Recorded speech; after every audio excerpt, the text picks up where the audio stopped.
Ora, boa tarde a todos. Antes de mais, votos de um bom ano.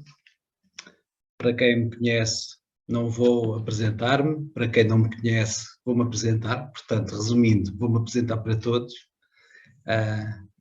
Esta lógica aristotélica, não diria melhor. Bem-vindos a mais uma sessão do Aparside Executive Club. É o primeiro de 2022. Eu sou o João Azevedo Silva, sou o fundador da Aparside e hoje estamos aqui para dar sequência a esta segunda temporada deste evento, uma segunda temporada em que, ao contrário da primeira, onde tivemos o prazer de conversar com 11 casas de Executive Search, desta vez decidimos conversar com 16 diretores de recursos humanos de grandes empresas, de empresas nacionais de referência. Porquê? Bom, porque são perspectivas complementares. Naturalmente, os profissionais de recrutamento profissional, nomeadamente de Executive Search, têm uma visão transversal, muito baseada naquilo que são as funções, as senioridades, as geografias e as indústrias que recrutam.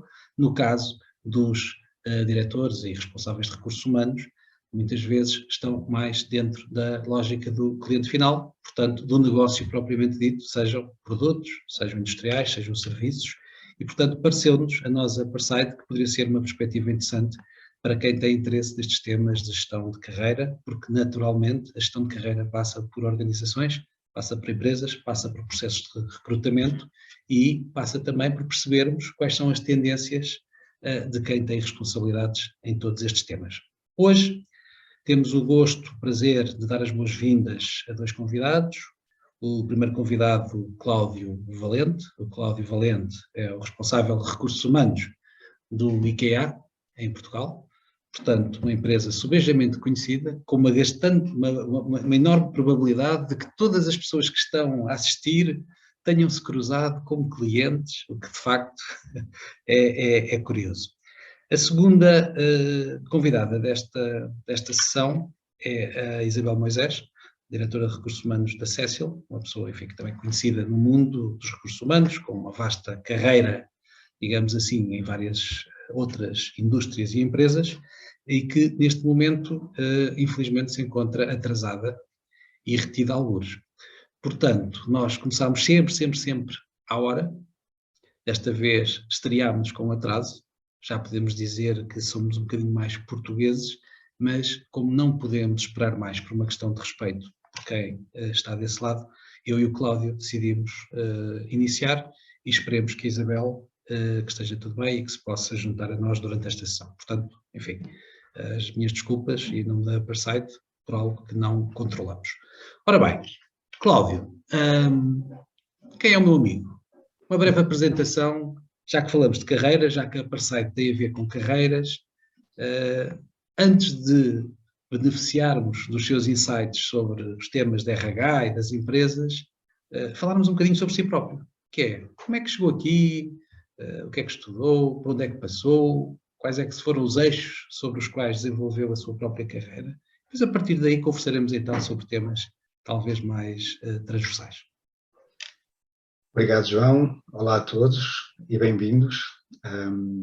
Gostava de agradecer primeiro o convite ao Aparside. É sempre interessante podermos partilhar e ter este tipo de momentos para refletirmos em conjunto. É uma forma de evoluirmos também enquanto profissionais e enquanto organizações. Portanto, desde já, obrigado pelo convite. Bem, o meu percurso, eu estudei a gestão de empresas há uns anos, portanto, não convém pensar há quantos anos é que foi, mas em boa verdade já foi há alguns anos, mas fiz a minha carreira profissional sempre ligada à área de gestão de recursos humanos. Eu comecei inicialmente no Grupo Simoldes, foi a minha primeira empresa, onde eu, assim que saí da universidade, comecei a trabalhar comecei numa área de payroll normalmente, mas depois, muito rápido, também comecei na parte da gestão de recursos humanos e a última função que eu tive lá, quando o Grupo Simoldes começou a expandir o seu negócio também para a América do Sul e também para alguns países na Europa, eu fiquei responsável por desenvolver o conteúdo estratégico, o roadmap estratégico da área de recursos humanos.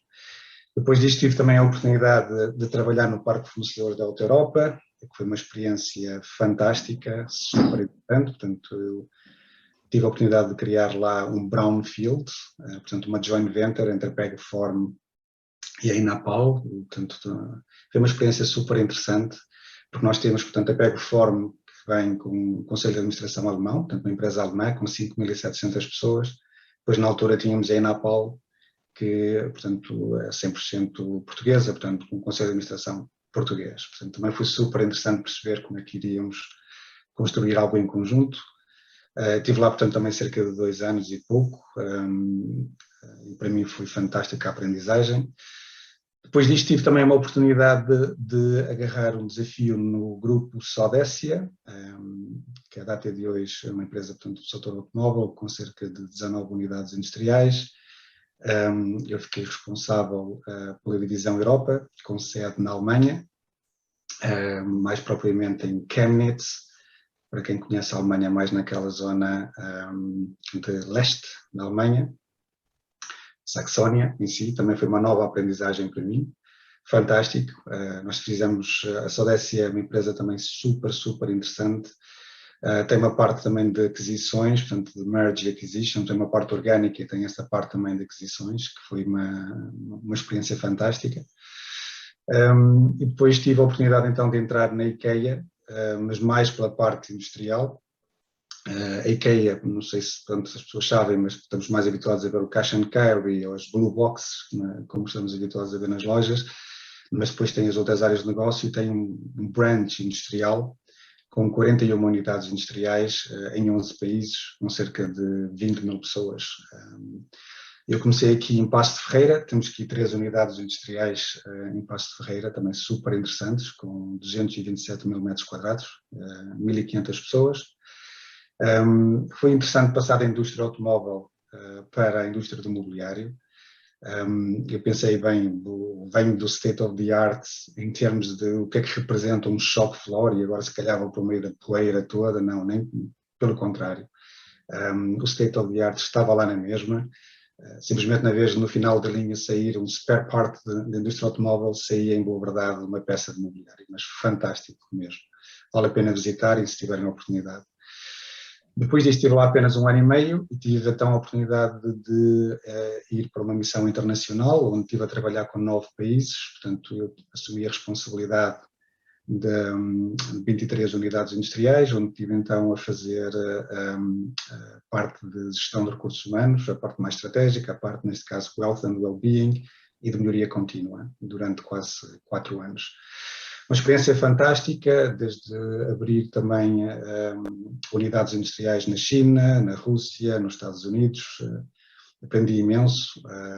Foi um tempo em que fazia em média 150 voos por ano. Hoje com o Covid era interessante ver como é que isso teria sido possível. Portanto, há uns tempos atrás dizer, nem pensar, temos que ficar, esta reunião tem que ser feita cá. Tenho certeza, vamos todos então para a Rússia, vamos todos para os Estados Unidos. Hoje em dia quase que ninguém o faz.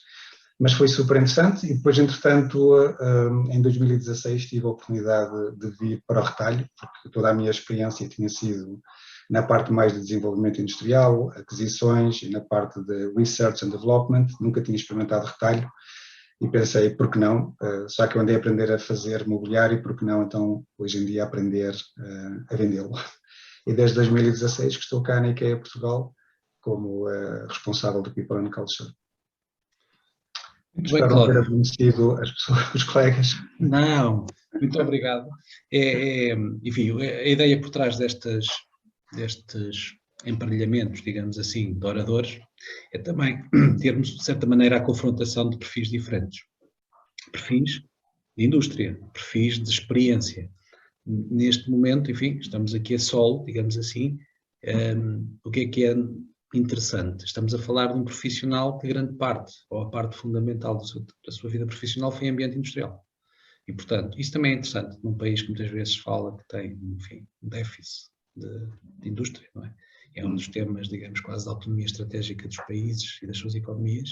Alguém que nos pode, no fundo, partilhar connosco uma experiência, essencialmente, sem desprimor para o retalho e para a sua atual e muito relevante posição, mas também o que é isso de gerir recursos humanos, o que é isso de gerir grupos de pessoas tão, enfim, desafiantes, quem já teve a oportunidade de trabalhar em empresas com unidades industriais sabe perfeitamente que são desafios muito, muito diversos daquilo que é unidades de marketing e vendas. Não tem nada a ver, mas tem pouco a ver uma coisa com a outra e, portanto, digamos que o Cláudio agora está em boa posição para, no fundo, comparar essas duas realidades. Ora bem, o que é que nós fazemos tipicamente aqui?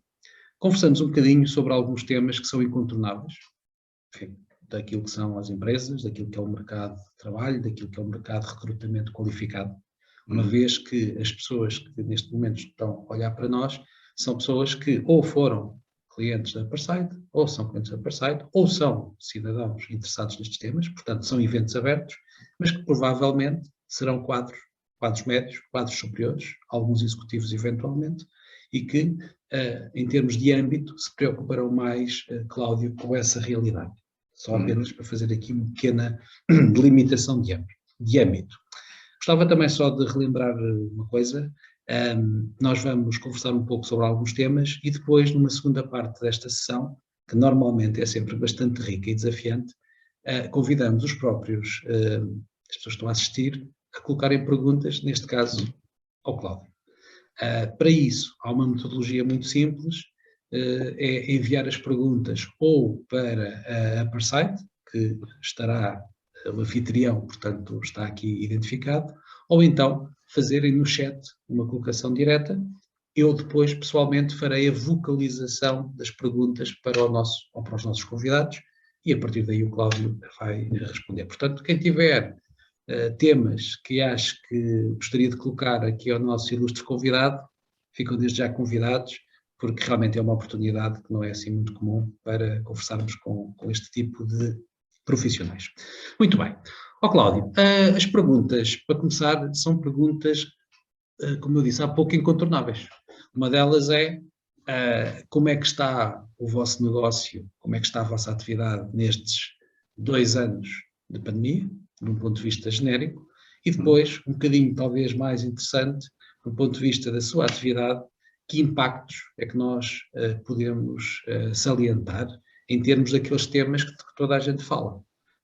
O que é que aconteceu em termos de teletrabalho ou não teletrabalho? Com certeza que a sua atividade tem algumas características especiais e que isso definirá a vossa resposta.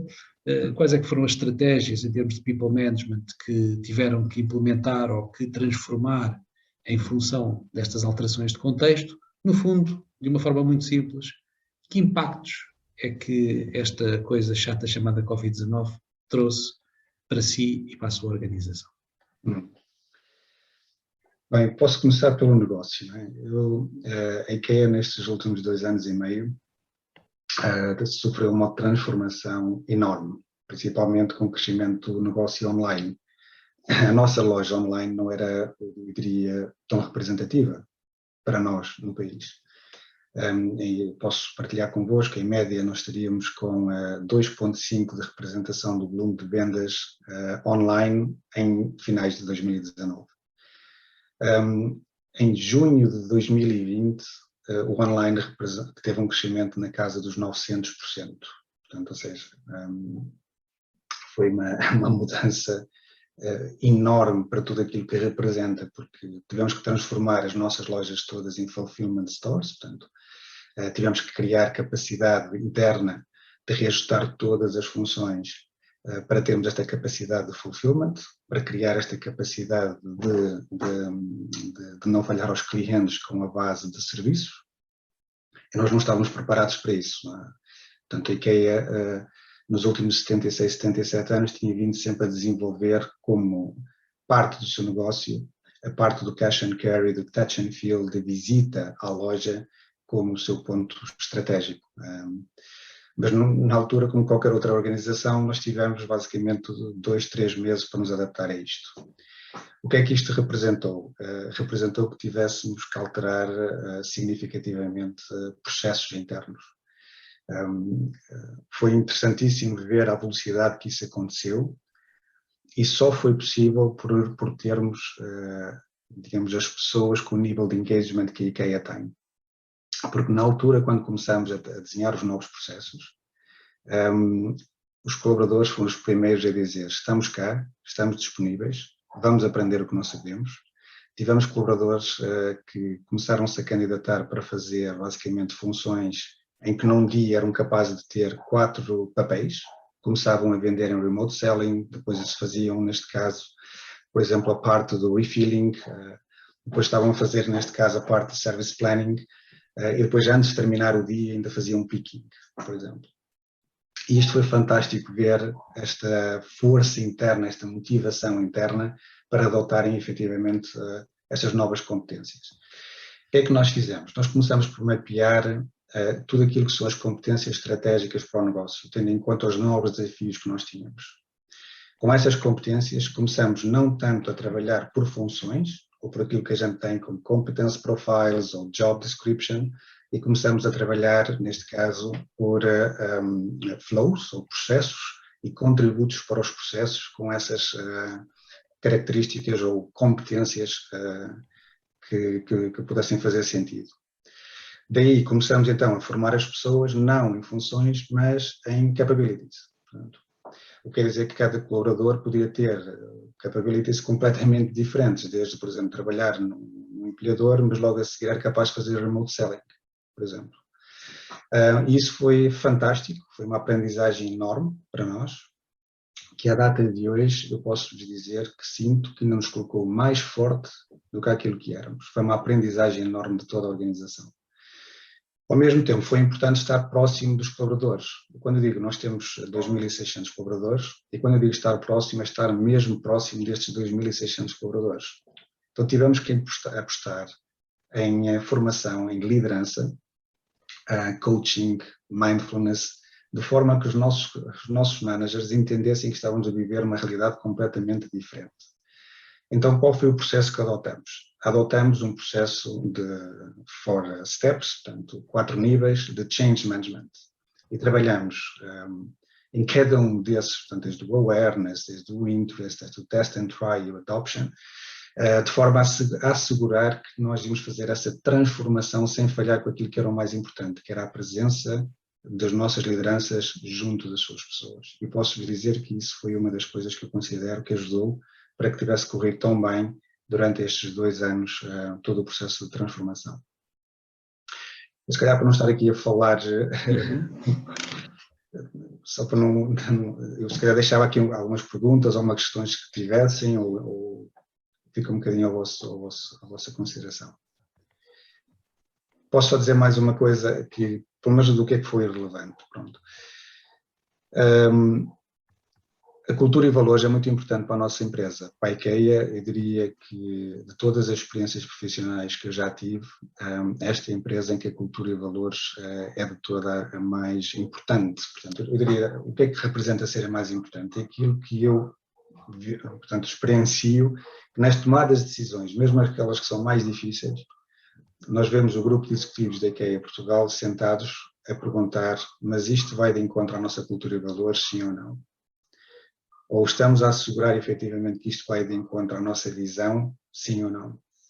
E isto fez com que não houvesse uma descaracterização da empresa durante este período, porque era super fácil isso acontecer, porque nós tínhamos que tomar decisões a uma velocidade enorme, sem termos todas as certezas, simplesmente sem podermos ter ainda os dados que nós precisávamos. E se nós não tivéssemos feito esse exercício, poderia ser que começássemos a descaracterizar um pouco a empresa.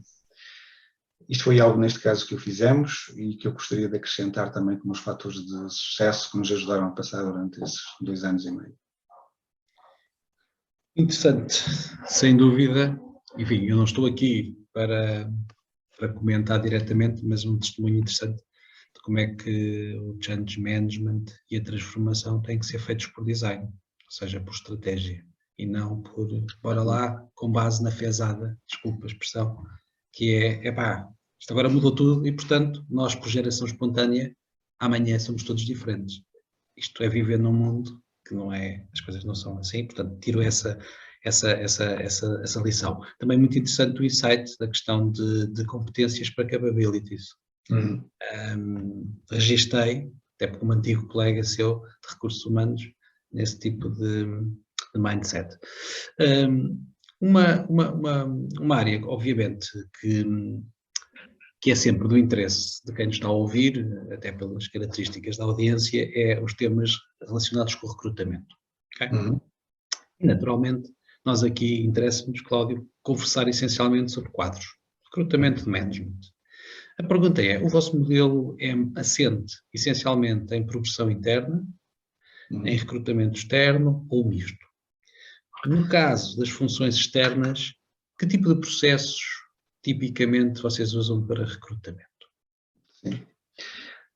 Nós temos uma taxa de cerca de 81% de crescimento interno. O que é que isso representa? 81% das funções de liderança ou de especialização vêm de promoção interna, de crescimento interno. Isto não quer dizer que seja só de Portugal. Portanto, a data de hoje, nós temos com cerca de 32 nacionalidades diferentes, portanto, cá em Portugal.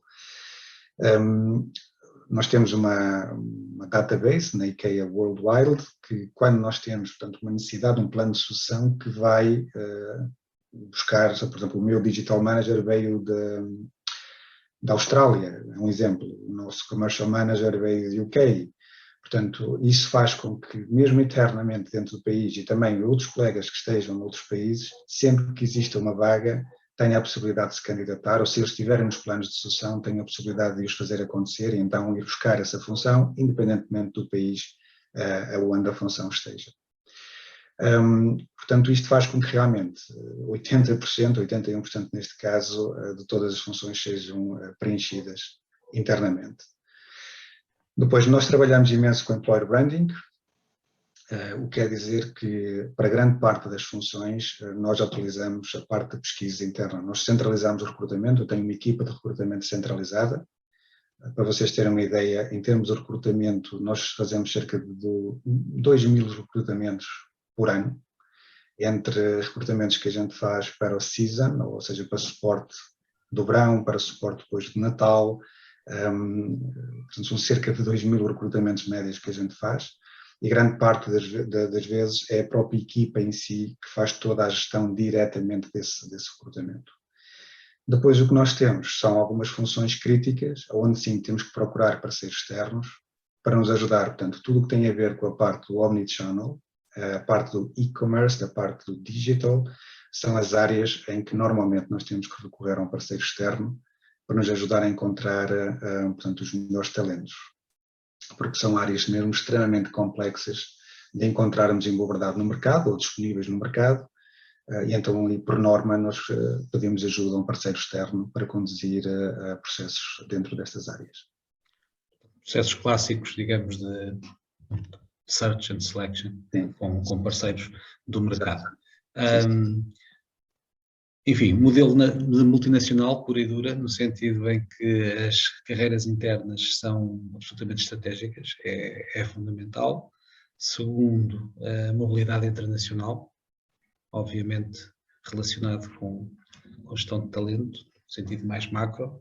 E depois o terceiro, complementar com recrutamentos cirúrgicos, quando é preciso capabilities especiais.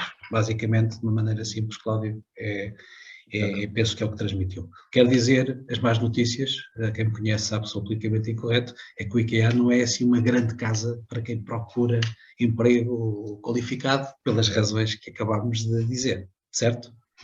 Pelo número de vagas de funções de management que não hão de ser assim muito representativas, abertas ao mercado.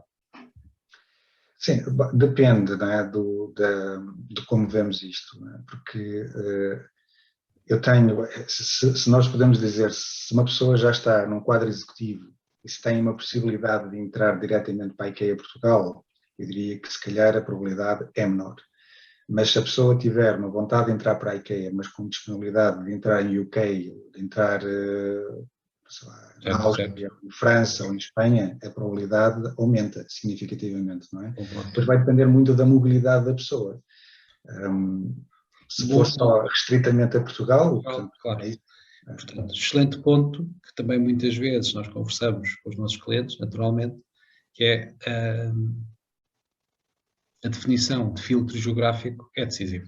É decisivo por razões, como eu muitas vezes falo, por razões qualitativas, porque o mindset de recrutamento também é diferente em diferentes geografias, mas por razões quantitativas. Portanto, quando estamos no mundo de uma grande multinacional se abre, naturalmente as coisas podem eventualmente mudar. Portanto, fica esta nota, quem eventualmente tiver muito interesse e ainda puder fazer uma carreira internacional, se calhar vale a pena explorar estas oportunidades. Cláudio, olhando um bocadinho para o mix da sua empresa e para o mix de, vamos dizer, blue collars, white collars, managers, enfim, usando uma expressão um bocadinho já em desuso, mas de funções mais operacionais ou mais operativas, management, etc., com a vossa vertente industrial, logística e de shop floor, como é que esta história do teletrabalho, o que é que vocês fizeram? Passou-vos ao lado? Existe, não existe? Não, existe. Nós temos cerca de 400 pessoas à data de hoje em teletrabalho, não é? Tudo que tem a ver com o nosso apoio ao cliente, o contact center que nós temos, que à data de hoje tem cerca de 260 pessoas, estão todos a trabalhar a partir de casa, eu diria já há 2 anos e qualquer coisa. Depois temos o Service Office, que é onde nós temos os escritórios centrais, que fica em Louros, também com cerca de 200 pessoas, em que inicialmente fomos todos trabalhar para casa, mas depois tentámos adotar um modelo híbrido, que eu acredito que veio para ficar, até a última vez que o governo decidiu efetivamente tornar o teletrabalho obrigatório, em que fomos outra vez novamente para casa. Mas a ideia, assim que o teletrabalho deixe de ser recomendado, porque até então nós temos seguido, mesmo que não seja obrigatório, se for recomendado, a IKEA adota as recomendações da empresa. Mas quando deixar de ser recomendado, então aí nós iremos voltar a uma situação híbrida. Em boa verdade, nós fizemos obras nos nossos escritórios, transformamos completamente o escritório mais num meeting hub. Hoje em dia temos apenas lugar para 1/3 da população e depois o que nós desenvolvemos foram áreas de co-creation, de desenvolvimento, como um meeting point mesmo, para fazer a integração de novas pessoas, para discutir novos temas, para a gestão de projetos, portanto uma coisa muito mais dinâmica do que aquilo que era sensivelmente há 2 anos atrás. Ok. Cláudio, interessante. Já temos aqui algumas perguntas e, portanto, se calhar vamos neste jeito informal fazer aqui uma derivação para algumas perguntas. É porque algumas são mais genéricas e outras têm mais a ver com coisas que o próprio Cláudio já partilhou, está bem? Vamos começar por aí. Temos aqui o Simão Correia, que aproveito para saudar. Olá, Simão. A pergunta é, como é que fazem a procura nesses casos de possível mobilidade geográfica? Eu penso que o que o Simão quer dizer é como é que são geridos os processos de recrutamento noutras geografias. Vocês têm tipo shared services que recrutam para todo lado, ou são intervenções locais de cada unidade? Como é que isto na prática funciona? Se eu for um português e que me queira candidatar, o que é que me vai acontecer como experiência de candidato? Sim. Então, se calhar vou dividir entre candidato interno e candidato externo. Ok. Se for um candidato interno, nós na nossa intranet temos acesso a todas as vagas que existem à data de hoje dentro da IKEA, sejam elas as que forem, no país que forem. Portanto, eu posso me candidatar diretamente, portanto, a todas essas vagas apenas através da intranet. Depois tem uma segunda dimensão. Nós utilizamos uma ferramenta, no nosso caso o Talent for All, em que fazemos avaliações de desempenho e o assessment de talento para todos os colaboradores. Depois isto é carregado nessa ferramenta e essa ferramenta fica disponível para poder ser consultada também por parte dos colegas onde quer que estejam, dos países onde quer que estejam. Portanto, isto mais da parte interna. Se calhar mais uma dimensão aqui. Nós, uma vez por ano, fazemos uma semana dedicada ao talento. Ou seja, o que é que representa uma semana dedicada ao talento? É uma semana em que, inclusive, nós pedimos a todos os managers desde o princípio para que nessa semana não tenham nenhum tipo de reuniões, que não tenham nenhum tipo de compromissos profissionais, para se poderem dedicar apenas a conhecer pessoas. Basicamente, a conhecer pessoas. Então, o que é que a gente faz? Nós fazemos nessa semana vários webinars, onde qualquer colaborador que esteja em qualquer parte da IKEA, se quiser, por exemplo, falar comigo, porque está interessado na função de Country People and Culture Manager, ele pode candidatar-se a ter um one-on-one comigo. ou com qualquer outra pessoa na organização. É uma forma da pessoa explorar, perceber na primeira mão o que é que aquela pessoa faz, conhecer aquela pessoa, conhecer um bocadinho a experiência e depois receber ali aconselhamento de como é que poderá lá chegar, seja nacionalmente ou internacionalmente.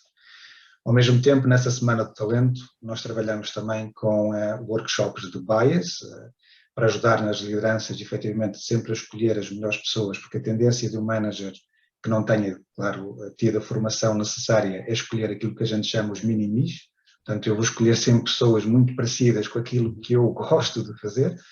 Então, nessa semana, é mais uma semana de intensiva, onde nós trabalhamos vários workshops sobre isso. Há depois uma dimensão também super interessante em que nós ensinamos nessa semana as pessoas a candidatar-se, porque candidatar-se requer também competências, a saber como fazer a candidatura, a saber como responder numa entrevista, é ter, digamos, a capacidade, porque isso parecendo que não, tu podes ser uma pessoa fantástica e teres uma competência enorme, mas depois se não conseguires prevalecer na entrevista, acabas por não ficar com a função. Fazemos várias atividades, vários workshops, convidamos pessoas internas e externas para vir partilhar as suas histórias de sucesso, e com isto criamos então o que chamamos os Career Paths. E daí os Career Paths têm que estar ligados com os planos de sucessão. Quer dizer que é uma forma, tanto para quem está a ouvir, vamos imaginar, as pessoas que quiseram falar comigo para serem Country People and Culture Manager, eu poder assegurar que eles vão começar a estar dentro dos planos de sucessão para depois então crescerem. Na parte externa, portanto, a pessoa tem que dedicar, ou escolher logo a priori qual é o país para o qual se quer candidatar. Vamos imaginar se a pessoa tem interesse em trabalhar na Suécia. Portanto, se aceder diretamente à IKEA na Suécia, imediatamente tem todas as suas posições disponíveis lá e tudo em inglês. Isso acontece em todos os países. Vamos imaginar se a pessoa quiser ir para a Alemanha, se a pessoa quiser ir para a China, é um exemplo. Então, é no site local do país que consegue ter acesso às vagas diretas daquele país. E, como tal, candidatar-se diretamente. E a pergunta é, mas será que vão contratar um português nunca ter trabalhado na IKEA para a Suécia? A resposta é sim. Se for o melhor candidato, posso-vos dar, portanto, 100% de certeza que a IKEA vai escolher a pessoa. Se for o melhor candidato, se for o talento que eles procuram. Muito bem. Ligando esta pergunta, a Ana Patrícia Carreto, a quem aproveito para saudar, faz a seguinte pergunta. Com a realidade atual do teletrabalho, possuem colaboradores a trabalhar remotamente a partir de outras geografias que não aquelas do seu dia-a-dia ou local de trabalho normal? Ou equacionam vir a ter esta possibilidade? Muito obrigado. Obrigado, Ana Patrícia. A resposta é sim. Nós temos, à data de hoje, pessoas que estão a trabalhar em sua casa, ou melhor, começando se calhar aqui desde o início. Nós, na altura, tínhamos tudo centralizado em Lisboa. Quer dizer que quando fomos trabalhar para casa, todas as pessoas viviam perto de Lisboa, ou seja, não estavam fisicamente no service office, não estavam fisicamente nos escritórios, mas trabalhavam, portanto, nas suas casas perto de Lisboa. Hoje em dia já abrimos isto para que as pessoas possam trabalhar de várias áreas geográficas para o nosso contact center. Por exemplo, mesmo que não esteja perto de uma unidade remota, a pessoa possa vir a estar a trabalhar em Coimbra, a pessoa possa estar a trabalhar na Guarda ou no interior, sem necessariamente estar perto de uma unidade, a gente chama de uma unidade mãe. Não sei se respondi à pergunta, Ana, ou se quer clarificar. A Ana tem a possibilidade aqui no chat de comentar, enfim, se entender. Nós, entretanto, enquanto fazemos esta... enquanto a Ana também está a pensar, temos aqui a Gabriela Carvalho. Olá, Gabriela, muito boa tarde, muito bem-vinda, que diz, imagino que haja posições que, pela sua natureza eminentemente operacional, sejam mais difíceis de ser realizadas 100% em teletrabalho. Como é que gerem estas situações? Muito obrigado. Sim, eu diria que essa é a maioria das nossas pessoas, não é? Portanto, grande parte das nossas pessoas que trabalham na loja não têm essa possibilidade de trabalhar em teletrabalho. Portanto, eu acho que aí não há nada mais, nada menos do que ser realmente aberto e ter uma comunicação com as pessoas e explicar efetivamente o que é possível e o que é que não é possível. Não é? Pronto, ou seja, o meeting the customer, o estar disponível nas lojas, faz parte mesmo daquilo que é expectável da função. Eu acho que o que é que seria difícil era, se fosse possível mesmo a pessoa trabalhar de casa e a organização entendesse que não iria adotar essa metodologia ou que não iria concordar com que o colaborador trabalhasse de casa. Mas que não é o caso, ou seja, quando as funções em boa verdade para serem executadas precisam de estar localmente num espaço físico, neste caso meeting the customer, pelo menos para a IKEA não tem sido um problema. Eu não tenho tido, por parte das pessoas nas lojas, uma manifestação de insatisfação por o facto de não poderem trabalhar de casa.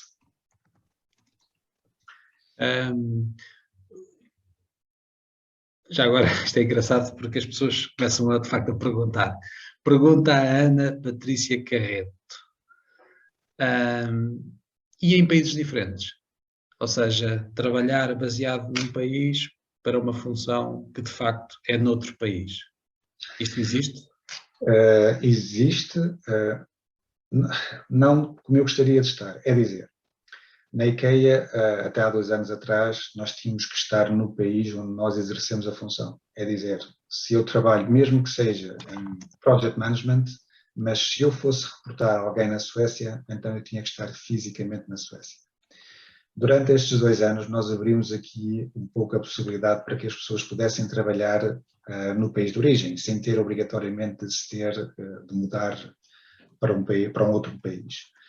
Mas eu tenho vindo a tendência de global e acho que global, assim que isto começar a normalizar, vai se calhar continuar a adotar a necessidade da pessoa estar nesse país. Isto tem um pouco a ver com a nossa cultura e valores. Nós somos uma empresa de togetherness. O core dos nossos valores é togetherness. É a necessidade de estarmos uns com os outros. Como costumamos dizer, 80% das ideias aparece na máquina do café. É naqueles 5 minutos, quando estamos a tomar um café com alguém. E faz com que isso, provavelmente, depois de passar a pandemia e de normalizarmos as coisas, eu acredito que grande parte das funções, outra vez, vai ser necessário com que a pessoa tenha que se mudar para o país aonde vai executar essa função. Eu continuo a achar que podia haver aqui, se calhar, um meio termo, mas acredito que, se calhar, vai ser mesmo 80-20. Uma forma de expressão. Okay. Muito obrigado. Pergunta também curiosa do Marcos Dias. Olá, Marcos. Boa tarde, bem-vindo. É significativo / existe trabalho freelancer na IKEA? Obrigado. Não é significativo, mas existe. Mais na parte do interior design. Várias vezes utilizamos portanto, freelancers. Temos também na parte de gestão de projetos, também utilizamos em parte freelancers, mas à data de hoje não é representativo. O que eu vos posso dizer é mais representativo na IKEA Sweden. Portanto, a nossa marca está dividida com Inter IKEA e o Inca Group. Para a Inter IKEA, vamos imaginar pessoas que tivessem a vontade de fazer design de produto. Então aí pode-se candidatar a Inter IKEA e aí eles trabalham significativamente com um número de pessoas em freelance de todos os países. Portanto, lá eu diria sem dúvida que é representativo, aqui em Portugal é menos representativo. Portugal ou nos países? Faz sentido, pela tipologia de funções. Percebo. Muito obrigado. O Nuno Prestrelo, boa tarde Nuno, bem-vindo. Vou passar a ler. Boa tarde a todos. Infelizmente não ouvi desde o início, mas está a ser muito interessante. Muito obrigado, Nuno. Cláudio e eu ficamos satisfeitos de ouvir isso. Depreendo que para cargos de direção, como por exemplo, no meu caso, na área de comunicação / conteúdos, seja eventualmente mais fácil chegar lá depois de já se estar a trabalhar na IKEA. Ou seja, o recrutamento interno é uma prioridade. E se sim, são frequentes estes casos? Pois nós há bocadinho, de facto, falámos um bocadinho sobre isto, portanto não vamos voltar a repetir. O Cláudio, apenas de uma maneira muito sintética, apenas pode comentar esta pergunta, que eu penso que a resposta é afirmativa, não é? Portanto... Sim, o que eu tinha dito antes, 80% dos cargos de liderança são efetivamente desenvolvimento interno, crescimento interno, mas eu vou dar um exemplo, a nossa Corporate Comms veio de uma agência, portanto, ou seja, veio diretamente de uma agência que trabalhava para a IKEA para nós. Portanto, isto não quer dizer, por ser apenas 20% em média de todos os lugares de liderança, que não temos a oportunidade de vir diretamente do exterior para a IKEA. É uma questão mais de probabilidade, digamos, mas a possibilidade existe. Exatamente. Muito bem.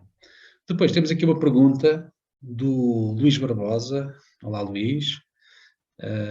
O Luís faz parte da Parkside e a pergunta é: explorando ainda a dimensão da carreira internacional, há muitas multinacionais onde passar por uma função nos headquarters é condição fundamental para aceder depois a funções executivas nas suas geografias target.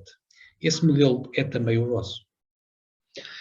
Não, na IKEA não. Onde eu estava na Sodexo, ia se calhar dizer que sim, na IKEA não. Portanto, não é necessariamente parte de um career path. Portanto, na IKEA vai depender muito mesmo do perfil da pessoa, da motivação da pessoa e do tipo de talento que a pessoa tem. Não tem necessariamente, eu diria que se há uma coisa que na IKEA é completamente orgânico, é as carreiras internas. Portanto, ou seja, tu podes ter formação em engenharia, podes ter formação em química e acabas em recursos humanos numa região ou acabas basicamente, portanto, é super orgânico, isto tem muito a ver mesmo com o talento da pessoa, o interesse da pessoa, a motivação para, e aí as coisas acontecem. Eu não posso deixar de dizer que estou aqui a controlar isto, enfim, já tenho esta prática, mas que hoje estamos a ter excelentes perguntas. Não posso mesmo deixar de dizer isto. Obrigado. Cláudio, é verdade, é verdade. Pergunta um bocadinho diferente, do Sérgio Silva. Olá, Sérgio, boa tarde, bem-vindo. Boa tarde, Cláudio. Que estratégia têm para garantir que a cultura e os valores da IKEA chega a todas as pessoas? Obrigado. Uma excelente pergunta. Às vezes, quando estou em alguns fóruns, eu tenho a oportunidade de trabalhar com algumas universidades e muitas das vezes o que eu ouço é: vocês lá parecem um culto, uma seita qualquer, uma coisa, andam todos amarelos e azuis, essas coisas assim. Pronto. Eu disse: bem, eu não sei se é culto ou não, o que eu sei é que realmente existe por parte, eu diria, da maioria, ou se não a totalidade das pessoas, uma identificação com estes valores, com esta cultura e valores. E começa com o recrutamento. Portanto, o recrutamento para mim é, sem dúvida, da área da gestão de recursos humanos, talvez o processo mais importante. E nós, por norma, contratamos, eu diria, 80% baseado no valor humano da pessoa, ou seja, na identificação com a nossa cultura e valores, e se calhar a parte de 20%, por aquilo que parece, apenas na parte técnica. Da forma como nós temos desenvolvido a máquina, nós temos uma capacidade de desenvolver a parte técnica dentro da organização muito rápida. Uma pessoa que entra e que tenha vontade e que tenha uma capacidade de aprender, no espaço curto de tempo, pode, em boa verdade, aprender o nosso negócio, adquirir as competências que precisa e começar a crescer e desenvolver-se muito rápido na nossa organização. O que é mais difícil? É, em boa verdade, recrutar pessoas que não se identifiquem com a nossa cultura e valores. E isso é que faz com que pudesse, digamos, começar a ser difícil fazer com que isto chegasse a 100% da nossa organização. Isto por um lado do recrutamento. Depois, por outro lado, em tudo o que a gente faz, por exemplo, a minha estratégia de recursos humanos tem 3 grandes pilares. Portanto, uma estratégia que está desenvolvida há 10 anos, claro que temos que fazer a revisão todos os anos. A primeira, sem dúvida, tem a ver com o Worker Experience, portanto, nós mapeamos de A a Z todas as experiências que o colaborador tem em todos os touch points da nossa organização, onde também temos a estratégia de Comp and Ben, temos a estratégia das ferramentas para a execução do trabalho, essencialmente, o well-being, que também está lá. Depois a segunda, estamos a falar com Equality, Diversity and Inclusion.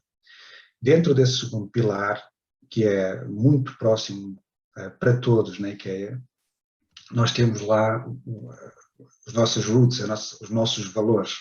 É onde existem vários programas que estão constantemente a ser revisitados, melhorados, digitalizados para chegar a todas as gerações. Nós temos 4 gerações atualmente no mercado de trabalho, 4 na IKEA, de forma que os possamos incorporar no dia-a-dia das nossas pessoas.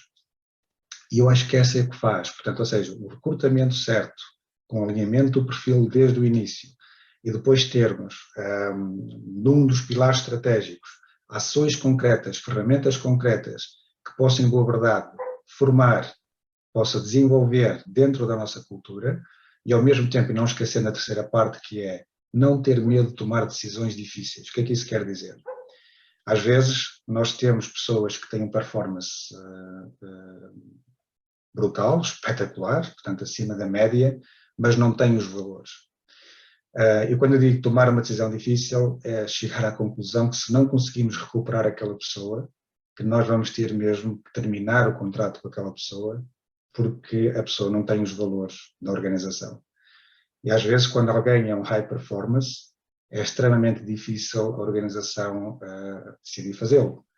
E no nosso caso, é algo que levamos bastante a sério. Não deixe que um comentário rime, peço desculpa, senhor Dr. Simão Correia, pelo comentário que fez, mas eu vou ler, porque é interessante. Diz assim, isto é para mim, é para o Cláudio: cultura e valores acima de competências? Ou será que são cultura e valores como competências? Eu acho que são culturas e valores como competências, sem dúvida. É uma perspectiva interessante. Obrigado, Simão, pelo comentário. Vamos mudar agora completamente e vamos receber aqui uma pergunta da Mafalda Honório. Olá, Mafalda, boa tarde. Ainda não falámos hoje nenhuma vez, portanto já senti a tua falta, mas tu arranjaste forma de vir aqui ao evento. Estou a brincar. Ora bem, obrigada, João e a Parside, de nada. Obrigada também ao Cláudio, está a ser muito interessante. Obrigado. Pergunta: como funciona o marketing no IKEA? Qual é o nível de autonomia num país como Portugal? É sobretudo feita a adaptação de iniciativas, lançamentos, assets internacionais? Ou existem também lançamentos e campanhas feitas localmente de acordo com os insights dos consumidores portugueses? Muito obrigado. Excelente pergunta, Mafalda. Como qualquer empresa internacional, há um tronco comum. Portanto, há uma linguagem comum, há uma prioridade comum, há uma abordagem comum. Eu diria que, se calhar, isto dentro da estratégia de marketing é capaz de levar, eu diria, 50% a 60% daquilo que é o escopo de atuação da área de marketing. Mas, ao mesmo tempo, temos depois, eu diria, isto não é matemático, porque eu não fiz, efetivamente, a parte estatística, mas por aquilo que é o meu conhecimento, eu diria à vontade que existe cerca de 40% que é glocal, ou seja, nós somos uma empresa global, mas com foco local. Portanto, ou seja, o que quer dizer que a nossa área de marketing tem obrigatoriamente de ter uma estratégia para ser relevante no país onde nós estamos. Portanto, daí as campanhas que são desenvolvidas, as ações estratégicas do ponto de vista de comunicação, de posicionamento da marca, têm obrigatoriamente que estar adaptado ao país. Mas sim, existe uma parte, um tronco comum, que se calhar diria que é ligeiramente superior do que os 50%, e depois o resto é a transformação da marca para aquilo que é a relevância local no país onde estamos.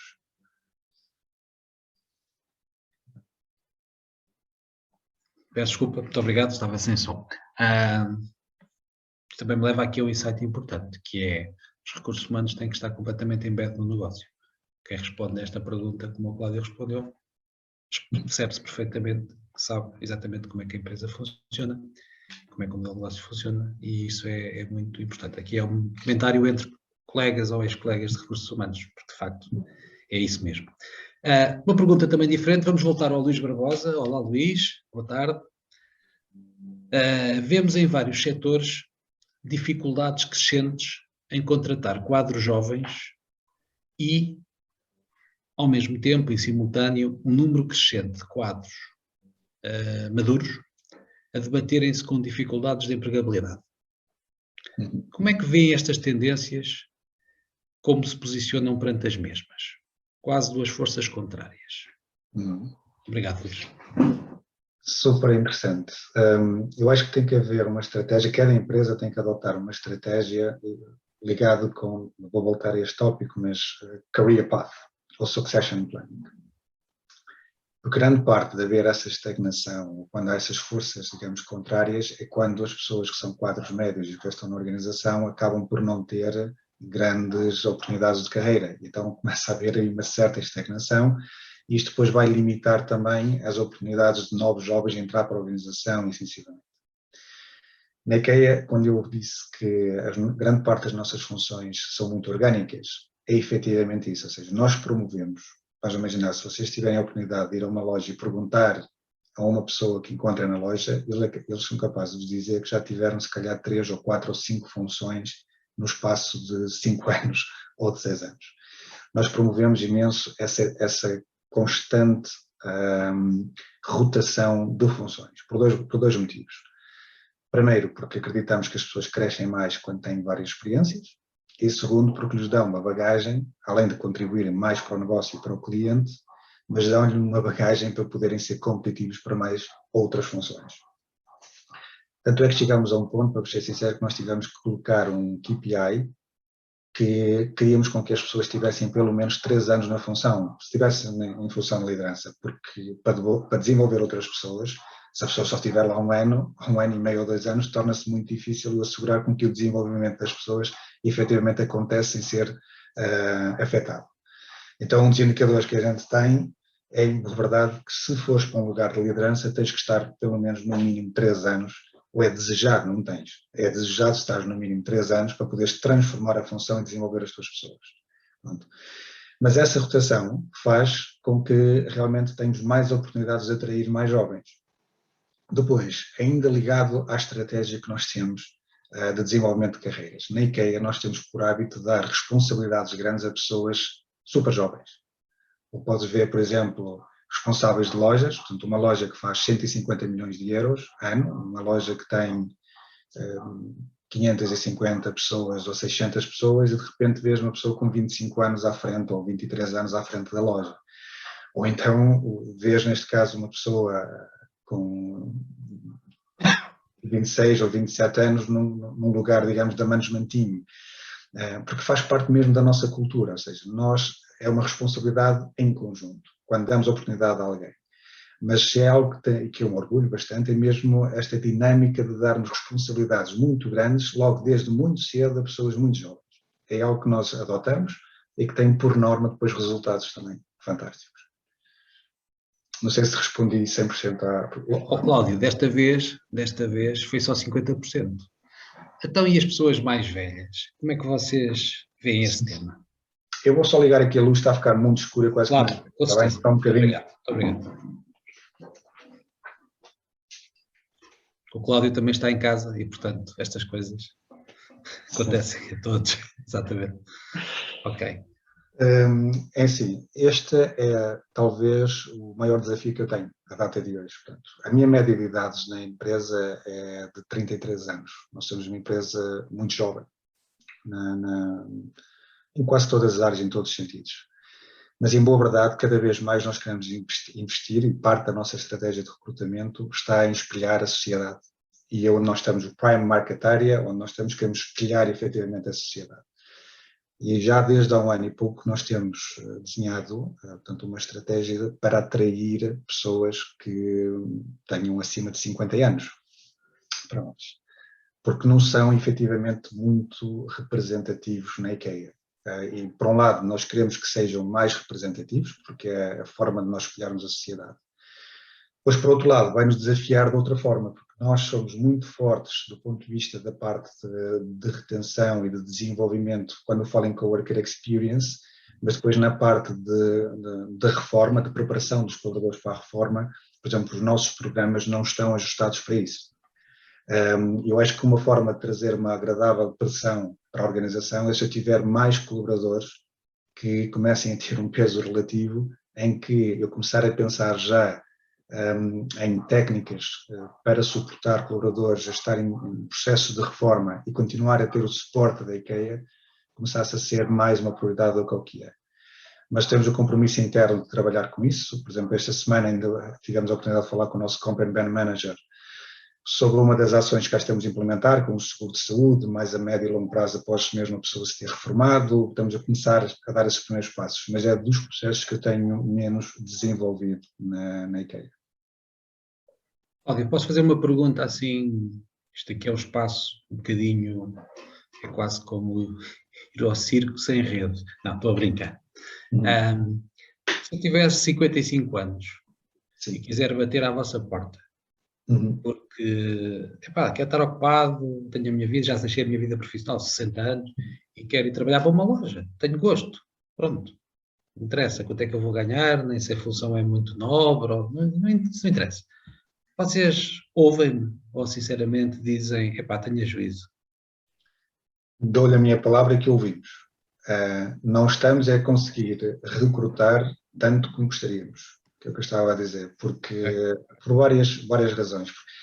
Por exemplo, noutros países é mais fácil, mas hoje em dia, vamos imaginar, uma pessoa às vezes, quando chega aos 50 anos ou 55, às vezes não consegue trabalhar em part-time, mesmo assim. A vida financeira que a pessoa tem não lhe permite, mesmo assim, nesta fase da vida, poder trabalhar, por exemplo, 20 horas. É um exemplo. Se calhar, grande parte das pessoas que estão nessa fase da vida, e tem a ver muito com a sociedade, com a nossa sociedade, precisa na mesma de ter contratos de trabalho de 40 horas, logo desde o início. E às vezes eu não tenho essa condição de oferecer contratos de trabalho logo desde o início com 40 horas, um full-time. E isso também não ajuda, neste caso, a gente conseguir recrutar a pessoa. Percebo.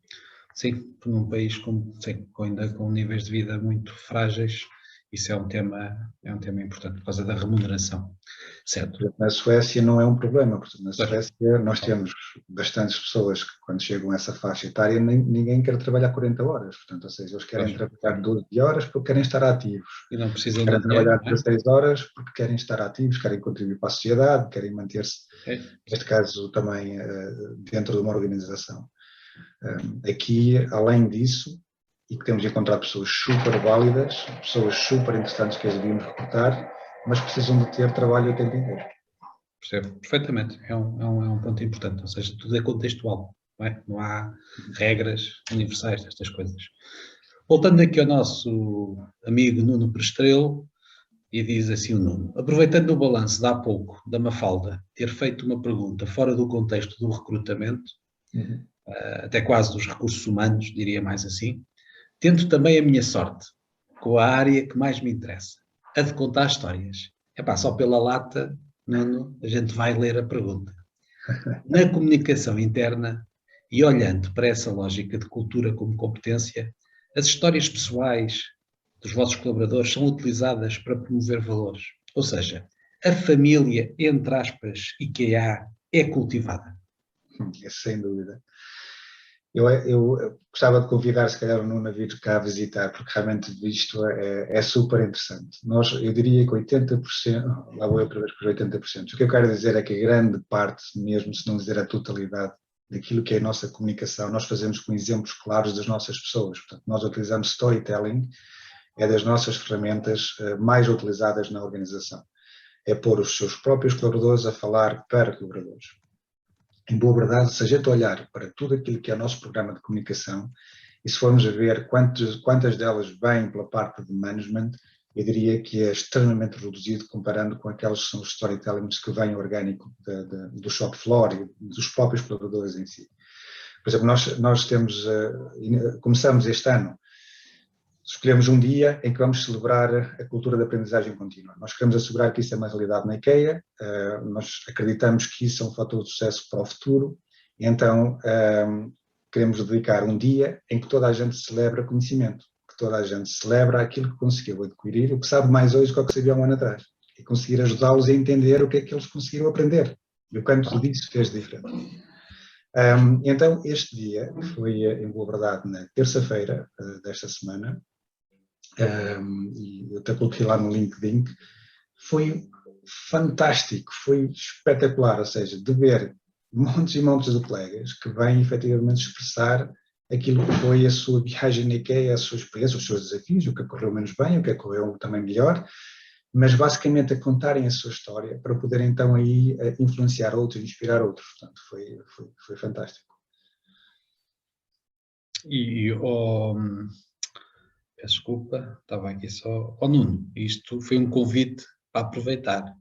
É apenas aqui um pescar de olho. Já valeu a pena a lata. João, é só uma questão. Eu tinha uma reunião às 18, eu já atrasei um bocadinho, só para perceber quanto tempo é que eu tenho. 18h30. Terminamos às 18h30. Então deixa-me só mandar aqui uma Muito mensagem. obrigado, Cláudio. Muito obrigado. Ok. Tá, muito obrigado pela flexibilidade, pela simpatia. Às 18h30 terminamos. Fazer só aqui uma pergunta, também estamos a aproximar, que é uma pergunta diferente. É uma vez mais uma pergunta do Simão Correia, que diz assim, falemos da cadeia de abastecimento. Uhum. Toda a mercadoria é oriunda de fábricas próprias? Se não, qual o peso relativo das compras a fabricantes externos? Nesse caso, já agora peço desculpa, nesse caso a compra é local para local, é global para local, é local para global? Como é que vocês, enfim, é uma pergunta obviamente de um player como é o vosso caso, isto deve ser fundamental, não é? Sim. Portanto, as 41 fábricas que eu falei no início representam 18% da produção de home furnishing. Portanto, e a estratégia da IKEA é não passar mais entre 15% e 20%. Eu acho que 18% é mesmo a porcentagem que nós achamos que é o ideal para nós. Portanto, ou seja, apenas 18% é assegurado por nós. Pois toda a parte do sourcing eu diria, bem, de todas as áreas, eu diria, nós fazemos sourcing em todos os continentes. Eu estava aqui a tentar arriscar-me a dizer que nós devemos ter cerca de 150 países ativos à data de hoje com sourcing que nós temos, com diferentes tipologias, é claro, de produtos e de range. Porque parte do sucesso da IKEA tem mesmo a ver, nós somos uma empresa de trading, tão simples como isso, não é? Pronto, é mesmo ter a capacidade de identificar e desenvolver fornecedores locais. Por exemplo, nós temos o ICANO, que é o banco da IKEA, onde nós investimos em fornecedores. Vamos imaginar, se vocês quiserem abrir uma empresa de sofás como a Aquinos ou outra assim sucessivamente, vocês podem se candidatar, neste caso ao ICANO, com, neste caso, um investimento por parte do ICANO que pode ir até 100%, sem juros, com um contrato, por exemplo, a 4 anos ou a 5 anos. Portanto, isto é uma das estratégias que a IKEA tem para desenvolvimento de fornecedores locais, e temos isto desde o Vietnã, desde a Ásia e tudo o que é a Ásia, mas se formos aos Estados Unidos também o fazemos lá nos Estados Unidos, e se for no centro da Europa também lá fazemos. Portanto, acho que é mesmo uma parte de trading global, com uma estratégia, digamos, de sourcing global. O Simão pergunta, agradecendo e fazendo um comentário, e agora vamos pôr aqui um comentário assim com os smiles. Os smiles fui eu que acrescentei. A negociação com fornecedores também é delegada a profissionais de 25 anos? Posso dizer que sim. Tu tens de tudo aqui, em boa verdade. Como eu disse, a média de idades que nós temos são 33 anos. Portanto, ou seja, eu tenho 3 purchases cá em Portugal. 3 purchases. E se a gente for ao LinkedIn, podemos os ver lá. E eles fazem sourcing, não é para Portugal. Dentro do range onde eles estão, eles são responsáveis pela parte de sourcing para aquele range. A última pessoa que contratamos, que vem de fora, inclusive os 3 vieram de fora, os 3 purchases, a última, uma colega, portanto, com nacionalidade da América do Sul, e eu penso, não me quero enganar, que ela deverá ter 25, 27 anos, algo por aí. Portanto, ou seja, deve andar aí perto da cidade, se não me engano. Mas eles estão disponíveis lá no LinkedIn, vocês podem ver lá. Muito claro bem. que eles não dizem a idade, mas podem saber que são. Sim, ou se podem fazer uma fotografia para há 20 anos atrás, que é às vezes o que eu coloco. Aquele percurso, exatamente. Cláudio, para começarmos a aproximar-nos do fecho e para cumprirmos as horas, agradecendo a sua gentil disponibilidade, há aqui 2 ou 3 perguntas que eu vou pedir desculpa a quem as colocou, não as vou fazer, porque são derivações ou eventualmente temas menos interessantes transversalmente, e portanto agradeço a compreensão, e vamos nos aproximar nestes últimos 10 minutos de temas que no fundo preocupam as pessoas que gravitam em torno da Upperside: carreira, novos desafios, novas competências, recrutamento. Então, eu vou colocar 2 perguntas relativamente simples para colocar, a resposta pode ser um pouquinho mais complicada. A primeira pergunta seria assim: na vossa empresa, para se ter uma carreira bem-sucedida, é preciso 2 pontos. Cláudio quer complementar a frase. uma identificação com a cultura e valores da organização. Não é negociável. Portanto, ou a pessoa sente que é feliz dentro desta cultura, portanto, um tipo de liderança mais servidora, e não talvez uma liderança um bocadinho mais tradicional, portanto tem que ter uma capacidade de ter essa liderança servidora, e essa para mim é binária, ou a pessoa tem ou não tem, e a segunda parte é uma vontade enorme de aprender, uma vontade enorme de crescer. Se a pessoa tiver fome de conhecimento, vontade de crescer e a identificação com a nossa cultura e valores, tem as pré-condições para crescer dentro da equipe. Interessante. Também é interessante, obviamente, que, embora a vontade de crescer e de aprender, possamos dizer que a maior parte dos colegas do Cláudio podiam subscrever para as suas respectivas empresas, o tema da cultura nem sempre. É curioso. Portanto, a cultura aqui é claramente um tema muito importante. Relacionado ainda com este tema de carreira bem-sucedida, a última pergunta, normalmente, destas sessões, tem a ver com os conselhos de carreira que o Cláudio, a partir da sua já riquíssima experiência profissional, por um lado pessoal, daquilo que foi passando ao longo da vida e daquilo que vê nos seus colegas, nos seus colaboradores, nas pessoas com quem se interage, quais é que seriam as principais reflexões, os principais insights, os principais conselhos que deixaria quem nos está a ouvir? É uma pergunta difícil, porque eu não me imagino estar a dar conselhos, ainda mais bastantes colegas de profissão como eu. Posso dar apenas uma opinião, não trata de conselhos ou não, é mesmo uma opinião, aquilo que eu tenho adotado na minha carreira profissional. Muito obrigado. Eu acho que eu sou um curioso constante. Eu tenho a vontade de conhecer coisas diferentes e de pesquisar coisas novas constantemente. Por exemplo, agora meti na minha cabeça que eu quero aprender tudo sobre o metaverso, não é? Porque eu acredito, tanto é que na estratégia que nós temos, há 10 anos eu já estou a colocar lá o metaverso, pronto. Internet 3.0. Então eu tenho dedicado técnicas constantemente para mim, para me obrigar a explorar tópicos novos constantemente. E isto vai-me ajudando também, ano após ano, em diferentes fóruns onde eu estou, de eu poder sentir que posso contribuir, não só, vamos imaginar, com temas dentro da minha área, que é o tal profissional T, eu acho que os meus colegas conhecem perfeitamente, portanto, ou seja, quando nós dizemos a ambição de um profissional deverá ser um profissional T, não é? Que em boa verdade me ajuda a desenvolver na carreira. Isto é um primeiro ponto. O segundo é, eu deixei de ter ideias fixas do que é que eu queria fazer. Eu, quando era muito novo, eu dizia, eu tenho que chegar àquela função, eu tenho que agarrar aquela responsabilidade. Porquê? Porque alguém me disse, ou porque eu achei que realmente era, porque se calhar ia ganhar um bom salário, ou porque se calhar ia... Pronto.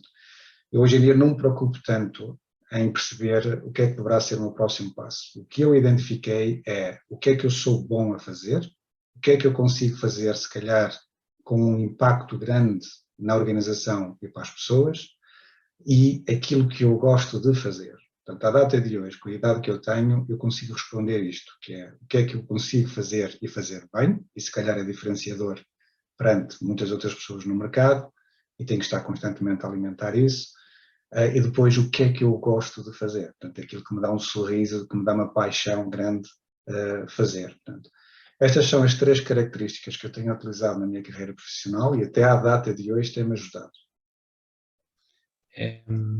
Muito obrigado. Eu iria apenas comentar que foi uma reflexão e não um conselho, não é? Para usar a sua correção e, enfim, acertada, bastante interessante. Porque, na verdade, aquilo que estamos a dizer é encontrar este equilíbrio entre aquilo que nós gostamos, aquilo que nós sabemos fazer muito bem, aquilo em que nos podemos diferenciar de uma forma competitiva, aquilo em que há procura. Preocupar-nos muito com os conteúdos, com as missões, com o impacto que vamos criar, o impacto transformacional, e depois enquadrar organizacionalmente. Com certeza todos queremos ganhar, todos queremos ter um estatuto, todos queremos ter, enfim, faz parte da nossa natureza, mas não começar por aí. Talvez seja um bocadinho esse o insight que o Cláudio simpaticamente partilhou. Ora bem, nós estamos mesmo a entrar nos últimos minutos para respeitar, enfim, a nossa promessa de que às 18h30 estaríamos terminados. Eu queria só, em nome da Aparsite, agradecer de uma forma enfática ao Cláudio. O Cláudio era suposto partilhar a sessão com outro colega, que nós esperamos que naturalmente que esteja tudo bem, que não haja aqui nenhum problema, verdadeiramente problema, que tenha sido apenas algum problema logístico, e vamos agora naturalmente informar-nos para saber. Portanto, peço desculpa aos participantes por esta insuficiência, digamos assim, enfim, não controlável por nós, e portanto agradecer, que é o que é importante ao Cláudio, porque foi uma excelente sessão. Acho que esteve exposto, sem rede, entre aspas, às perguntas que as pessoas fazem. Nós aqui na Aparsite temos esta preocupação de sermos transparentes, de sermos corajosos, de fazermos perguntas difíceis e de também sermos colocados perante perguntas difíceis, e portanto acho que esteve muitíssimo bem, Cláudio, e também numa reflexão um bocadinho lateral, eu acho que esta sessão pode ser interessante para quem tiver dúvidas sobre o que é os recursos humanos. O que é que fazem os recursos humanos? Os recursos humanos não fazem nada. Eventualmente, ouvir esta conversa é capaz de ajudar algumas pessoas a perceberem um bocadinho melhor, e só abordámos, obviamente, alguns tópicos, o que é que fazem os recursos humanos numa empresa. Portanto, muito obrigado. Foi um gosto para todos nós. Tenho a certeza que sou acompanhado por quem nos esteve aqui a ouvir. Em nome da Aparsite, queria também agradecer uma vez mais a quem esteve connosco. Vamos voltar, se tudo correr bem, daqui a um mês, com novos colegas. Na altura, enfim, em fevereiro, falaremos com a Isabel Borgas, diretora de Recursos Humanos da NOS, e ao seu lado estará a Joana Queiroz Ribeiro, diretora de Recursos Humanos e Organização da Fidelidade Seguros, e, portanto, continuaremos a nossa agenda até julho, todos os meses, uma sessão nova, todos os meses, se não houver problemas como aconteceu hoje, 2 líderes de recursos humanos, especialmente relevantes no mercado nacional, para aprendermos também algumas coisas com eles. Portanto, muito obrigado, Cláudio, muito obrigado a todos, e fecho aqui a sessão. Boa tarde. Obrigado pelo convite. Tudo de bom. Obrigado. Muito obrigado. Um ano feliz para si. Muito obrigado, Cláudio. Obrigado.